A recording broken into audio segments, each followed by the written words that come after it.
From the Open Season Property Studio, welcome to SuperTalk Outdoors, where we celebrate every single Monday at lunchtime the world-class outdoors of the state of Mississippi, because this is the capital of the outdoors in America. I want to thank you for joining us on the powerful SuperTalk Mississippi Radio Network. You can listen to SuperTalk Outdoors at supertalk.fm, Amazon Alexa, the SuperTalk Mississippi app, or the SuperTalk TV at C Spire TV.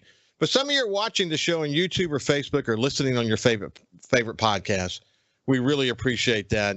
We are there whenever you want to engage in this show, and we really appreciate you doing it. The feedback we get is terrific, and we really appreciate it. September the 9th, 2024. Hey, listen, it's that time of year all across Mississippi. Hunting is really starting to crank up. Lots of good reports on dove hunting across the state. You know, that's just a big tradition. What a great way to introduce people. We talk about squirrel hunting as a way to introduce people to hunting, but dove hunting right there with it, because it's a great social sport, a big get together, cooking and tradition and family and friends and camaraderie.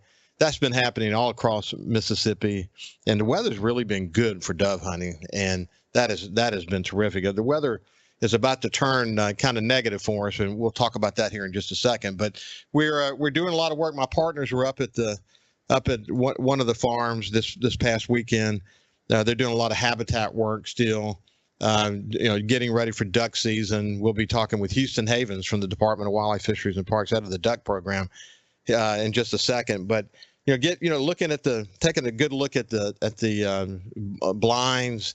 They sent some videos from the various duck holes. Man, does it look different this time of year with everything kind of dry and green, and you get a chance to really see what work you need to do. And then, of course, once the leaves fall off and the timber and other areas are flooded, totally different. So it'd be hard actually to bring someone there now and describe to them what it's going to look like a month or so down the road. It's hard to get that in your head, but a lot of work's happening around that as we speak right now.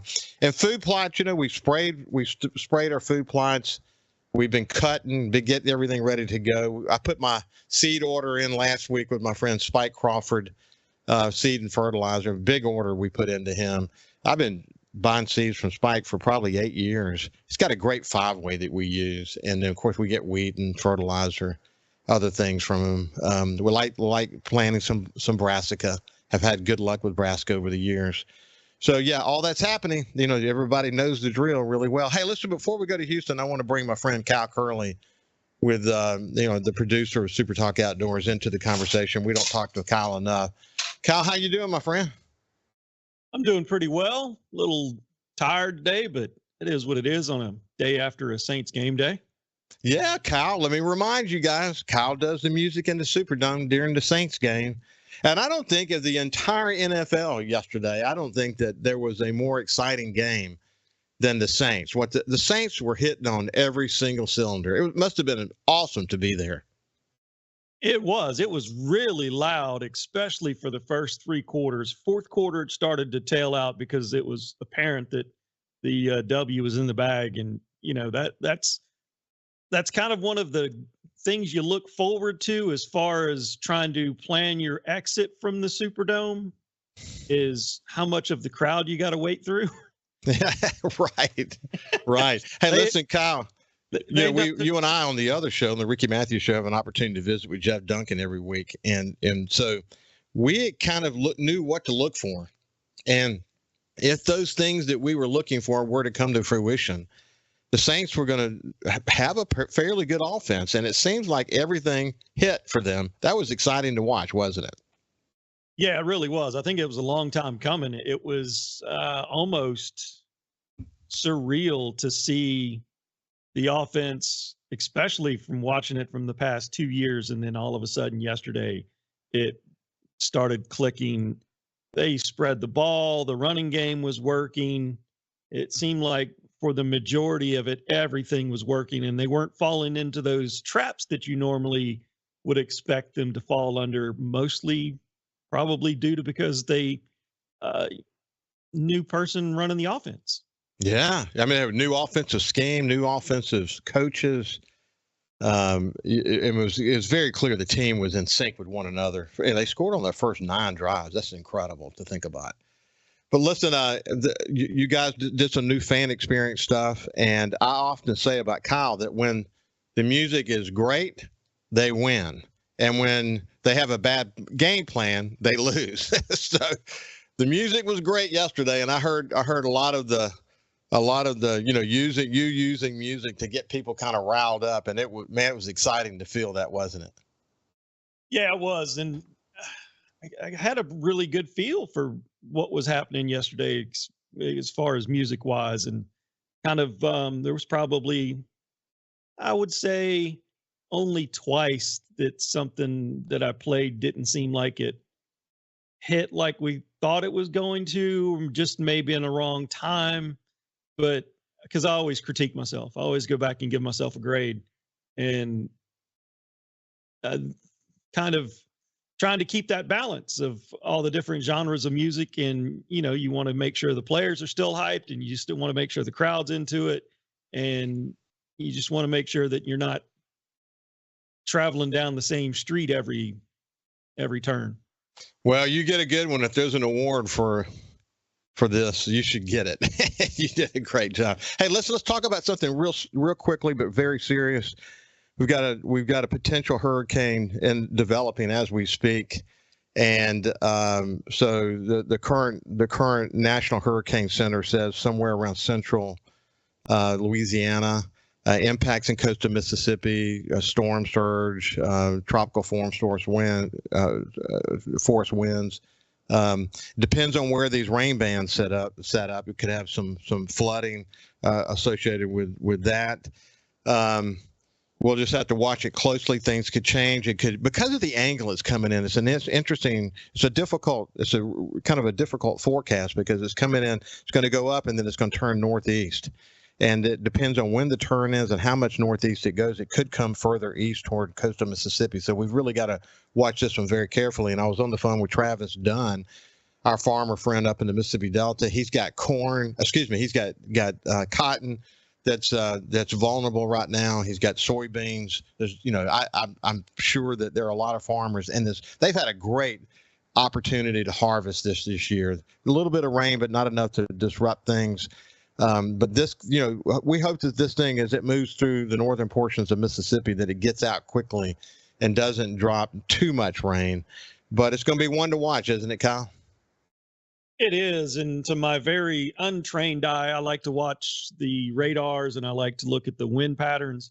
And the way this is setting up, it's almost like I don't know what the steering currents that's keeping it, that's going to start pulling it to northeast is, I guess it's that weak cold front or whatever.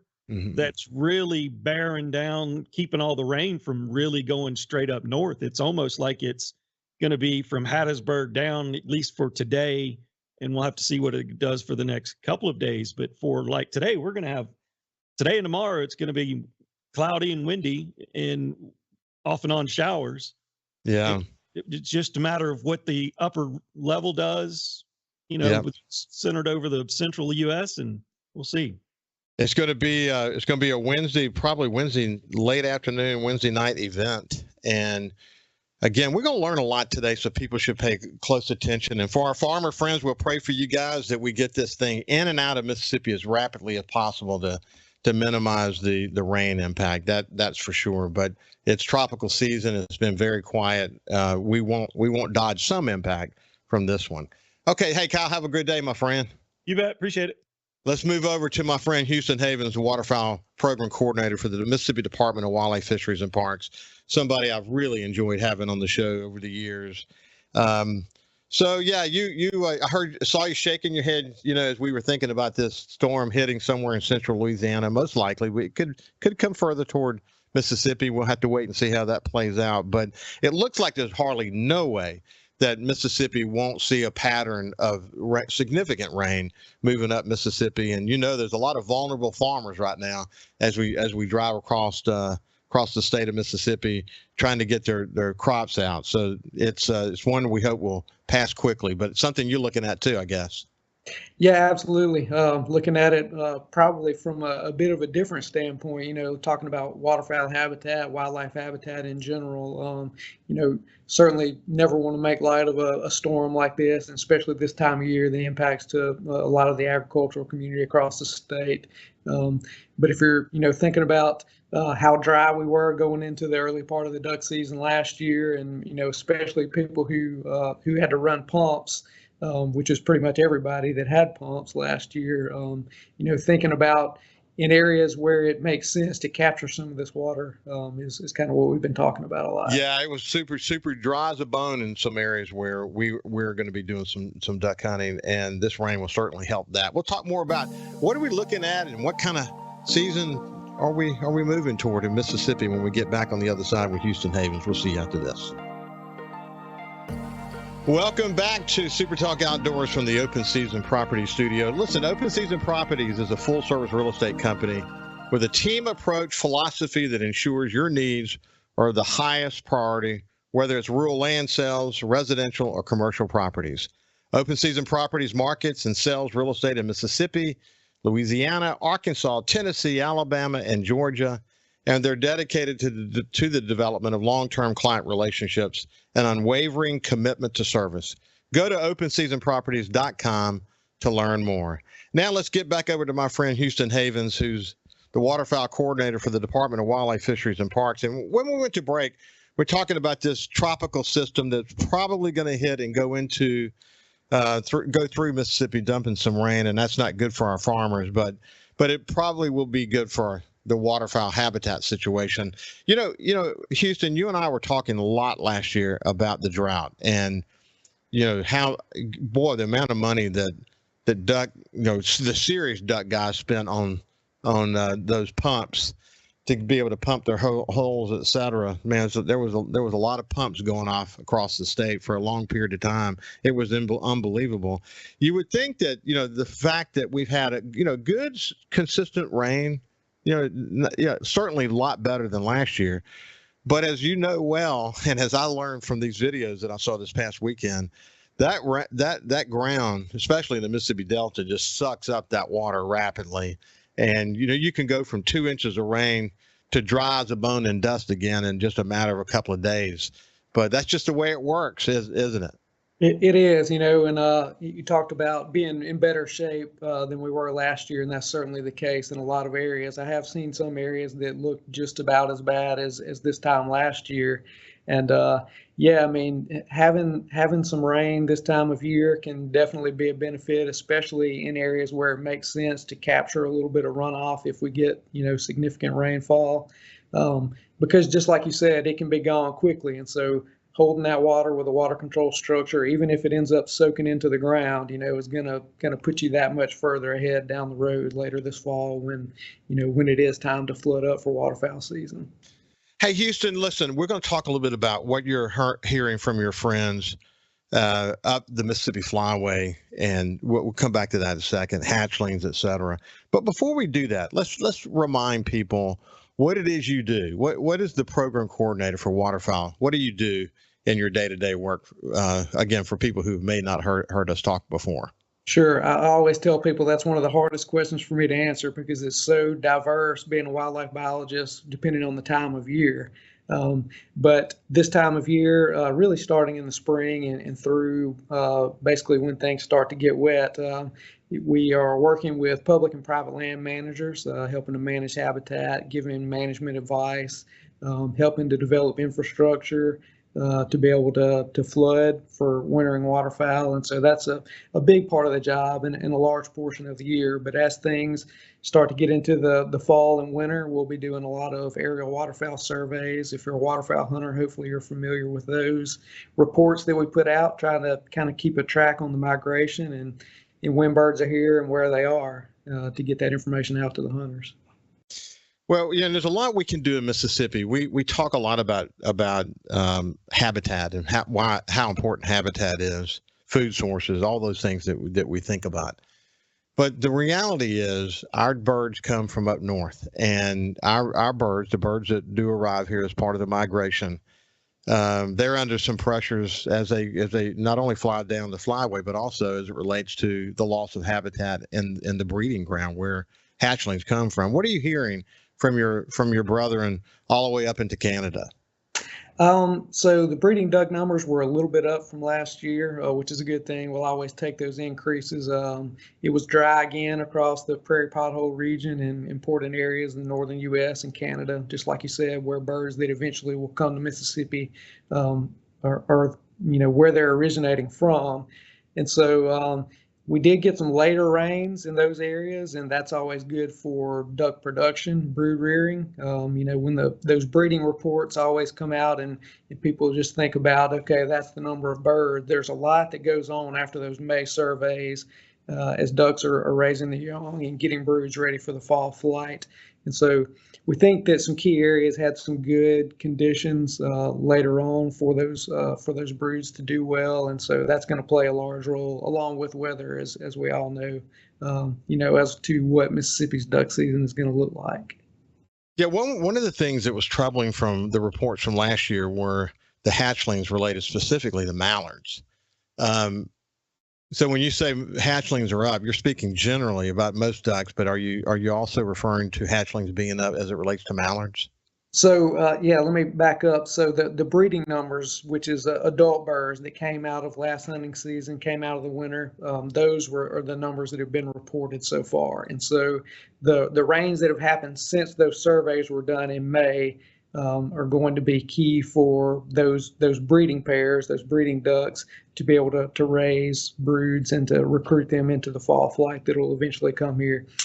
Haven't seen a lot of reports yet on those brood rearing conditions, the fall flight numbers, but just looking at the habitat conditions compared to last year, we're hoping that we're in a better spot. One of the benefits, one of the things that we've done, Mississippi has done, is we've contributed toward helping with the prairie pothole region. And, there's very little Mississippi can do on its own, but when we pool our money with other states and the federal government, we can make an impact. And there's a lot of effort in that regard these days, isn't there?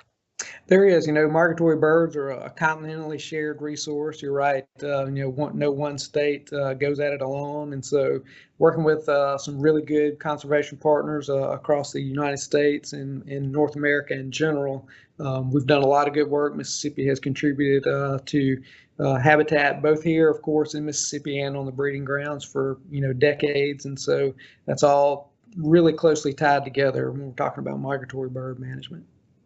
So it's a multifaceted role that you have, Houston, in doing your work. I admire what you do and the way you guys, not just you, but all of the biologists in the various divisions of the Mississippi Department of Wildlife, Fisheries, and Parks, working out, across public and private sector to help with habitat and so many other aspects of this. But the work you do on the private lands part is really important because we need farmers and landowners to sort of buy into the more habitat, the more flooded timber, the more water, the better. And you spend a lot of time talking about that, don't you? We do. One of the things that we talk with private landowners about is there's very few properties, whether public or private, in the state of Mississippi that can provide everything for migratory birds. These are highly mobile species that are moving thousands of miles, and so working within the surrounding landscape, your neighbors, your neighbors' neighbors, to impact that larger land base is really important. Mississippi is 80+% privately owned, and so working with private landowners is definitely important for managing a migratory resource like that. I know that it is, and something you guys are really focused on. From time to time, I'll get a note from people that say, wish you would talk more about what's happening on public land. And all I can figure is that anyone who writes that note to me, it doesn't listen to all the shows, and that's normal. I mean, people are they're gonna get in their car and they're gonna hear some shows and maybe not hear other shows. But let me tell you that if you're not a regular listener to the show, you need to hear this. That we spend a lot of time on this show talking about what's happening on public lands, whether it's the U.S. Forest Service or whether it's the wildlife management areas that are part of the management responsibility of the Department of Wildlife, Fisheries, and Parks. We spend a lot of time actually talking about it. We try to bring wildlife management area managers in. We bring people like Houston in. and we talk about it because not everybody can afford, duck hunting on private lands is expensive. Let's face it. You got to own the land first, but then you got the prep work and, doing the bulldozing work and all the work that you need to do to create flooded timber and the pumps. I mean, come on, we know that, and people generally understand that. That's why the work that's happening on the wildlife management areas for the general public are really important. And you guys have been really good at this. I mean, you've really kind of mastered it. Where some people may not have birds, you guys have birds in the wildlife management area, so you've kind of figured it out. But you put a lot of focus on that, and as a result of that focus, it's also super popular. So you had to learn how to manage the pressure. But let's talk a little bit about the public land side of things, Houston. Yeah, well, appreciate your comments there. Our staff do a good job, and there's certainly always things to work on and things to improve on. But I would go back to last year talking about how popular public lands are in Mississippi. Especially last year, getting into an extremely dry situation statewide. Our public lands had the majority of the managed wetland habitat. We're able to pump water onto areas and provide that for birds and for waterfowl hunters. And if you hunted public land the opening weekend of the duck season last year, you saw just how popular it can be, just because people that had private lands to hunt maybe still didn't have water. Maybe they didn't have the ability to pump or were not pumping for whatever reason.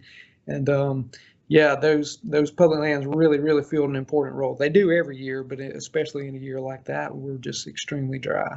Hey, when we come back on the other side, we'll finish our conversation with Houston Havens, and then Jerry Brown from Fisheries was going to be joining me. We're going to talk about what's the latest in the fisheries arena, but we're also going to talk about a Neshoba County Lake Youth Fishing Rodeo coming up on September the 14th. We'll see you more.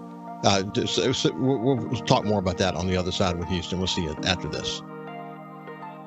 Welcome back to SuperTalk Outdoors from the Open Season Property Studio. Listen, are you looking to purchase the perfect piece of hunting property, upgrade your farm equipment, or have you been dreaming about owning your slice of heaven out in the country? Look no further than Mississippi Land Bank for your financing needs. For more than 100 years, farming families and landowners in North Mississippi have turned to Mississippi Land Bank for all kinds of financial solutions. It's for land, it's for equipment or livestock.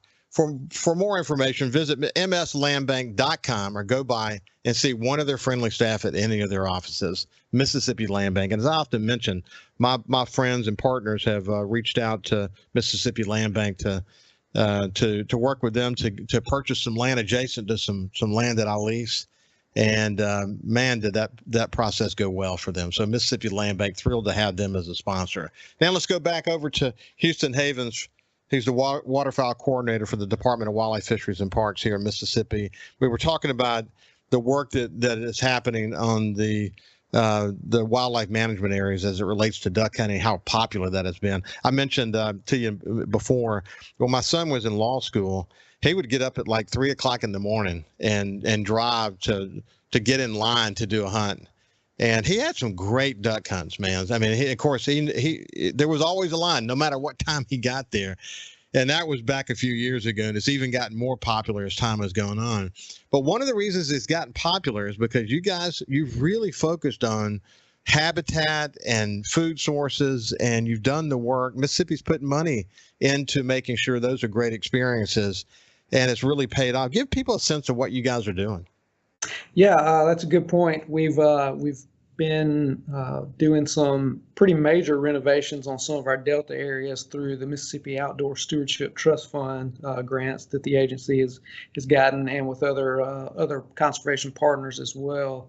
And so we talked about the dry year last year, and then to an extent again this summer. But that's given us some good opportunities to do some dirt work on areas like Howard Miller, Mahana WMAs. Replacing infrastructure, there's just always something that needs to be revamped or replaced or reworked, and so we're always trying to take advantage of whatever Mother Nature gives us, whether it's dry time to do some dirt work, or if we get a lot of rain coming up this week, to be able to capitalize on catching some early water. Mississippi has a teal season that's going to start this Saturday. And so it's just always trying to think about, okay, how can we capitalize on whatever conditions are coming up to be able to provide migratory bird habitat? It's super exciting. It really is to see the kind of energy and work that you're putting into it. In fact, when we fought so hard over a couple of years to create the Mississippi Outdoor Stewardship Trust Fund, having a pool of money like this available to the department to do this kind of habitat enhancement work that you're talking about is exactly what we had in mind. If you look at the projects that have been funded over the last couple of years, Ricky Flint from the department now is the head of that program. It's so diverse, and it covers a wide range of projects. Whether you like hunting or not, just if people enjoy the outdoors, there's some enhancing that needs to be done. I'm really pleased to see the amount of federal money that's been matched with this to really help make a Mississippi dollar in the Stewardship Trust Fund go a long way, and that's been super to see. So yeah, y'all have been the beneficiary of it, and the general public through the public lands, the wildlife management areas have also been the beneficiary of your hard work. Hey, listen, Houston, it's been great to catch up with you, my friend. Thank you. Always enjoy it. You bet. Listen, we're going to shift gears now, move over to Jerry Brown, who's the Mississippi Department of Wildlife, Fisheries, and Parks Fisheries Bureau Director, someone who's been on the show before, someone I enjoy catching up with. And it's been nearly 30 years in fisheries. Huh? Am I doing the math right, Jerry? No, it can't be that long. But yeah, it don't seem like it, but yeah, I think 27 years, started in the fall of 97, so it flew by. It's amazing how fast time flies, no doubt. Listen, well, you and I, when we visited before, we talked about all the hard work that's happening in fisheries across the state of Mississippi. But one of the reasons we're the capital of the outdoors in America is we pay a lot of attention to our freshwater lakes and streams and whatever. But there's no rest for the weary in your world as you guys stay focused on making sure we've got the best of the best in the United States. So you've got a long list of to-do items, don't you? Yeah, we've got a lot of waters to manage in the state and a lot of fishing opportunities. We got, the reservoirs up in the northwest part of the state, the flood control reservoirs that are extremely popular nationwide for the crappie fisheries. And we've got 18 state fishing lakes and 18 state park lakes. We got miles and miles of rivers and streams and reservoirs like Ross Barnett that our staff work on, on an annual basis to promote and enhance the fisheries across the state. And they're super popular. Again, you heard what we were talking about a few minutes ago as it related to hunting on public land, but the opportunities for public land fishing in this state is enormous, isn't it? It is. We've, like I mentioned, the flood control reservoirs are so well known across the nation, not just the state. They get a lot of fishing pressure. Then our bass fisheries with a lot of tournaments, whether it's bass tournaments or crappie tournaments, and there's a lot of different aspects to our bureau. So we're not just fisheries biologists. We got a boating access team that goes out, and that's who builds the boat ramps that people use on public water bodies and fishing piers. And we have the fishing rodeo program that I know we'll talk about with the upcoming rodeo up at Neshoba. We got our fish hatcheries and the visitor education center, the state lakes all have managers. So, it's a lot of different aspects to the bureau. Hey, Jerry, when you think about crappie fishing in general, because I think people have generally a great impression. People from the outside who look at Mississippi have a great impression of what our freshwater fishing is in Mississippi. But when you look at crappie fishing, it seems like it's more popular today than it's ever been. It seems that way. When I was growing up, going over to an oxbow, I grew up in southwest Mississippi, and Lake Mary was a place to go and catch crappie. That and Percy Quinn was always popular. But, used to it was always bass fishing and bass tournaments, and that's what you heard about. But, in the last probably 10 or so years, crappie tournaments have become, a lot more numerous. You get really big, like crappie masters and that come. So yeah, I think it's got a lot more attention, and we got some great crappie fisheries here. We got a longer growing season, got fertile waters, and not everywhere in the country can you go and catch 2 to 3 pound fish, especially on a regular basis like you can in some of our lakes. I think well, first of all, I think just reporting out how big the fish are and how healthy the fishery is, and letting people know the kind of effort that you guys have put into making sure it's the best it can be. Boy, that's certainly a big part of it.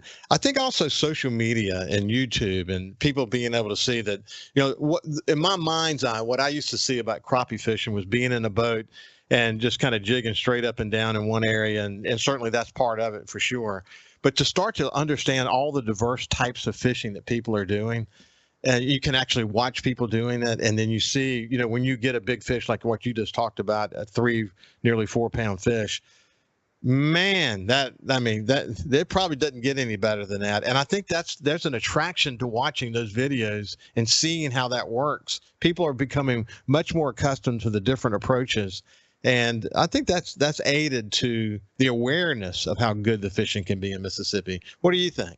Well, I think it's definitely evolved over time. Used to it was a single pole, and then you saw people with we call them trolling or with spider rigs. That really became popular. And then you hear of people pulling crankbaits, and then with the new technology and the live action sonar, you see people kind of going back to more of a single pole and following fish around. So it's definitely changed over time.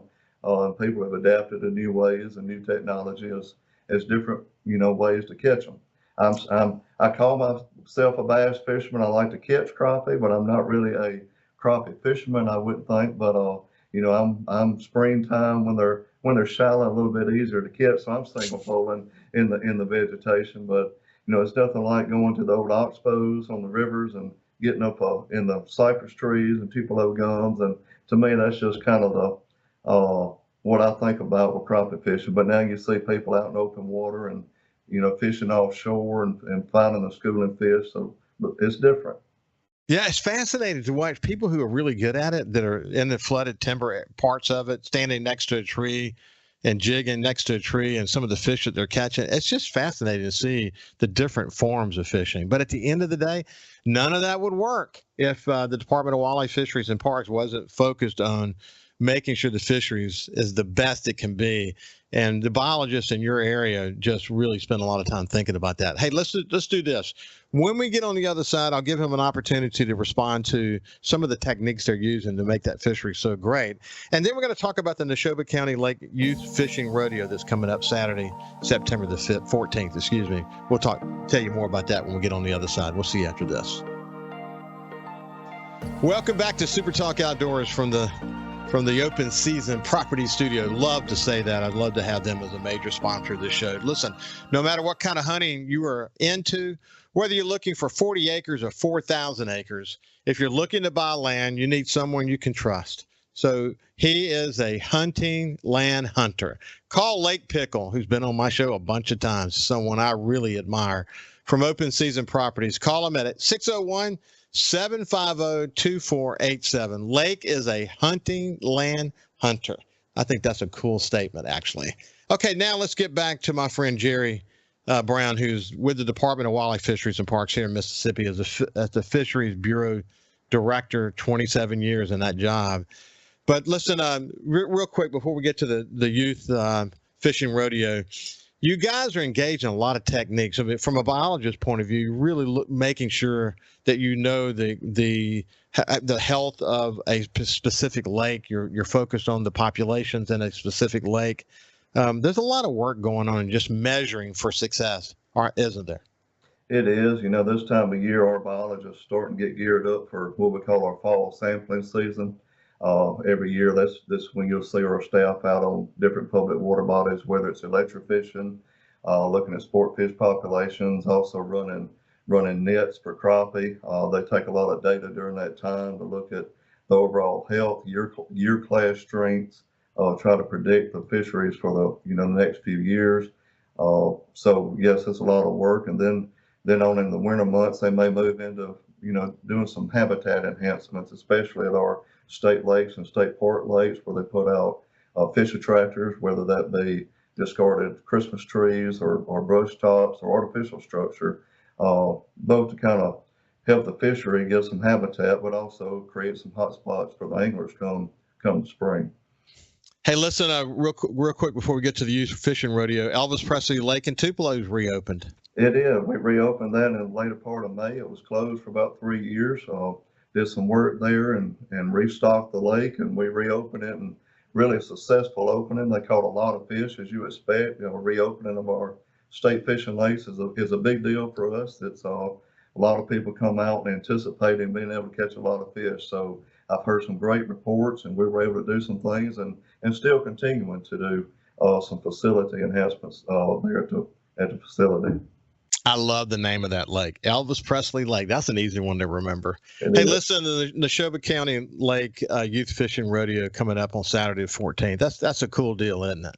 It is, and it's going to be one of our larger events of the year. Sherry Hazelwood is our fishing rodeo coordinator. She's put a lot of time. We've got a lot of volunteers and other staff. So it's not just going to be your typical fishing rodeo. It's going to offer some other things. Our fisheries biologists are going to be there. We got biologists from the Museum of Natural Sciences going to be there. We got our law enforcement, various volunteer groups coming. There's going to be fishing, obviously. We'll have a place there with a net where we stop the catfish.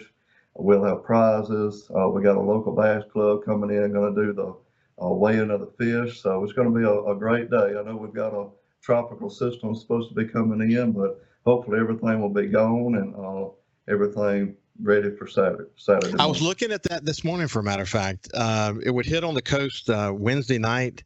It's going to be moving pretty quickly. So rain up Mississippi Thursday, maybe a little bit into Friday. It should be clear by Saturday. Hopefully it's clear by Saturday. Actually, it could be pretty by Saturday. Yeah, that's the hope. We hope it is. So it starts at 7 a.m. So we look forward to families coming out. This is a great time to introduce kids to fishing.